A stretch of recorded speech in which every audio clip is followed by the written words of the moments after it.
If you want to grow your glutes without growing your legs, it's actually pretty easy to do, but it's going to take time and you're not going to achieve that from doing a bunch of mini band workouts. Hello, welcome back to my channel. My name is Jody and I help you change your beliefs so you can change your body, your health, and your life. So this video, I want to talk about the changes I made to my training to turn my butt from a flat pancake into a much firmer and rounder one, as you can see in my transformation photo. Note that I am not trying to be deceiving from having the first picture in tights, but I actually don't have any photos of me wearing a bikini back then because I was so insecure about my body. I wouldn't be seen dead in a bikini, and I definitely would not take photos of myself. So in order to achieve that type of growth, you need to make sure you're doing the following 3 things. There's actually a few more things when you consider nutrition and when you consider the fact that muscle growth takes time. So this is going to take time. It's not going to be an 8-week transformation. Depending on where you're at, you're looking at more like 12 months to 24 months. And it's an ongoing process. Like, I'm still trying to grow my glutes bigger now. Anyway, we're gonna stick to training alone for this video. So I'm gonna go over the 3 changes I made and you probably need to make in order to grow your glutes without growing your legs. So the first change I made was very simple. I started following a structured training program. Beforehand, I was going into the gym, training legs 3 times a week, but I was making up my workouts on the spot, pretty much just doing whatever I felt like on the day. As a result, I wasn't really pushing myself and I was not focused on progressive overload. Now, progressive overload is the key to muscle growth. What that means is you want to be aiming to get stronger week by week, whether that is by increasing the weight that you use, increasing the reps that you're doing, increasing the number of sets that you're doing, increasing your range of motion, or decreasing rest times. You want to be making sure you're progressing in some way on the same exercises week by week. So what a program does is it forces you, number one, to stick to the same exercises week by week.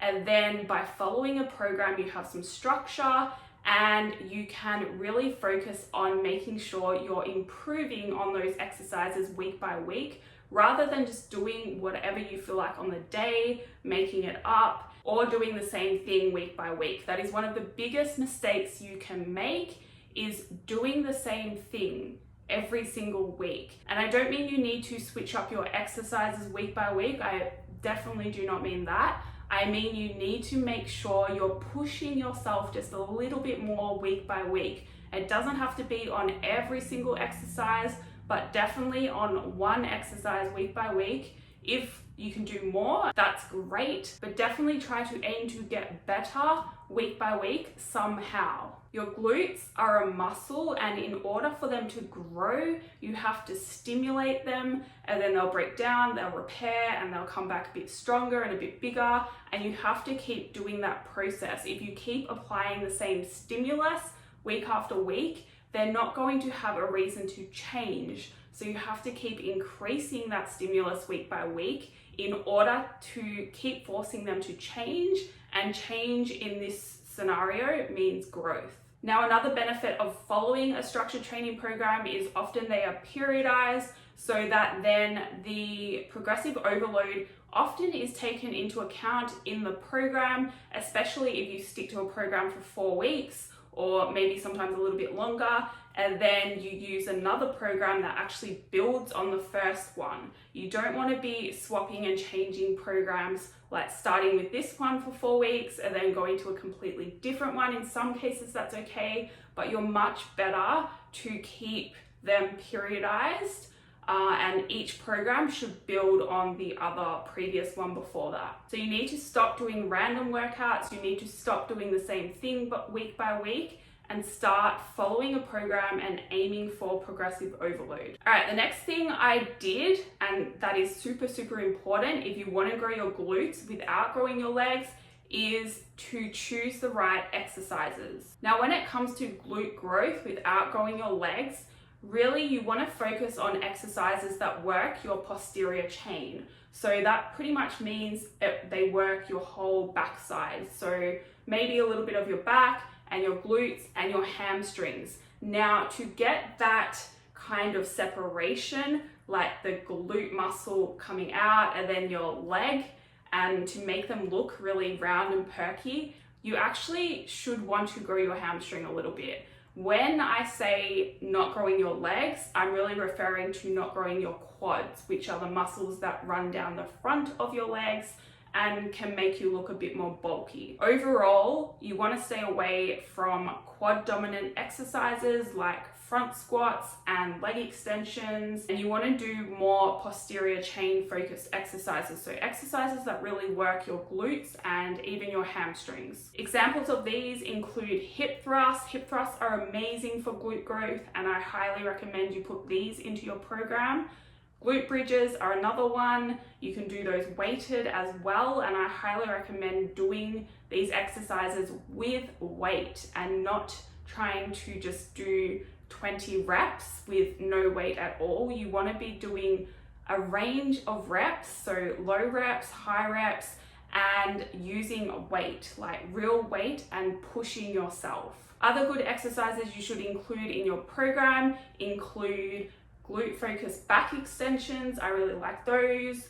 Romanian deadlifts, reverse lunges, deficit reverse lunges, and split squats. When you're doing these exercises, some of them like split squats, you want to make sure you're doing them so that you focus on your glutes and not your quads, because depending on how far you put your front foot forward, you're going to activate different muscles. So it's really important to be feeling what muscles you're using in the exercise and making sure you're doing it in the right way to activate the glutes and not your quads. You shouldn't be doing a bunch of high rep mini band workouts. They will only get you so far, mainly because they're really hard to progress. You can't really progressively overload mini band workouts. You're going to be much better off doing a bunch of hip thrusts and Romanian deadlifts and glute focused back extensions.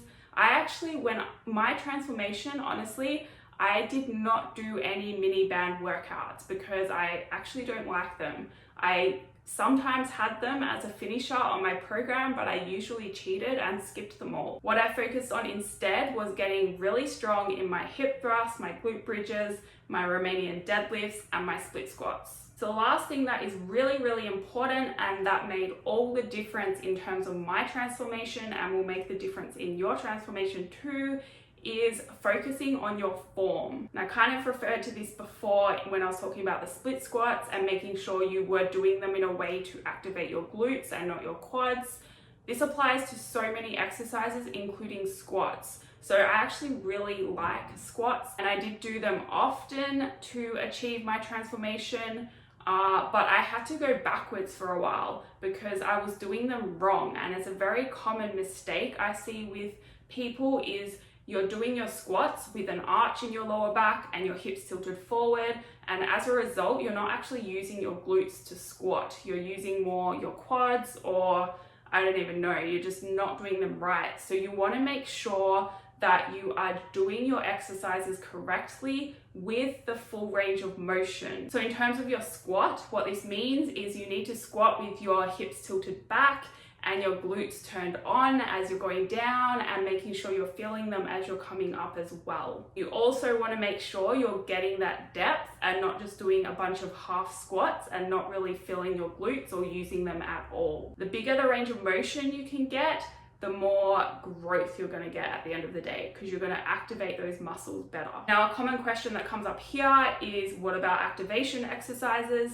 To achieve my transformation, I did not do any glute activation exercises before my workouts at all. If you want to do some glute activation exercises beforehand, you can, but what is more important than glute activation exercises before your workout is actually learning how to activate your glutes and use your glutes during your workout. It does take some practice if you're not used to this, but what I would recommend doing is making sure your form is on point, making sure your hips are tilted back and your glutes are squeezed, and just focus on squeezing your glutes as much as you can, especially when you're doing things like Romanian deadlifts and hip thrusts. Holding that squeeze as you come in or up in the case of a hip thrust, and really focusing on squeezing your glutes hard is going to help you learn how to activate them better. Whenever you're doing any type of glute focus exercise, you want to make sure you're feeling it in your glutes or the back of your legs, and you're not feeling it just anywhere. Obviously, I haven't talked about nutrition in this video. That is also very important. I might make a separate video on that, but I want to keep these videos kind of short. So that is all for this video. If you have any questions, please feel free to send me an email. I put that in my description box. If you liked it, please hit the like button, and if you want to see more, hit subscribe. If that's the case, I will see you in the next video.